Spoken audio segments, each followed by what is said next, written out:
ప్రభు అయిన యేసు క్రీస్తు నామములో మీ అందరికి వందనములు. హల్లెలూయా, హల్లెలూయా. మీ అందరికి ప్రభు అయిన యేసు క్రీస్తు నామములో క్రిస్మస్ శుభాకాంక్షలు. మనము క్రిస్మస్ ఈరోజు ప్రపంచవ్యాప్తంగా దేవుడు మనందరికి జరుపుకునేదానికి ఈ అవకాశం ఇచ్చాడు. దేవాతి దేవునికి వందనములు. హల్లెలూయా.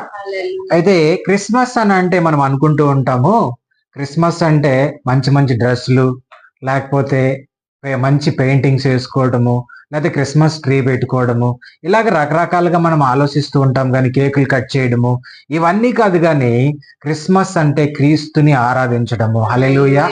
క్రిస్మస్ అంటే క్రీస్తుని స్తుతించడము, క్రిస్మస్ అంటే క్రీస్తుని ఆరాధించడము, క్రిస్మస్ అంటే క్రీస్తుని మహింపరచడము, క్రిస్మస్ అంటే క్రీస్తుని గణపరచడము.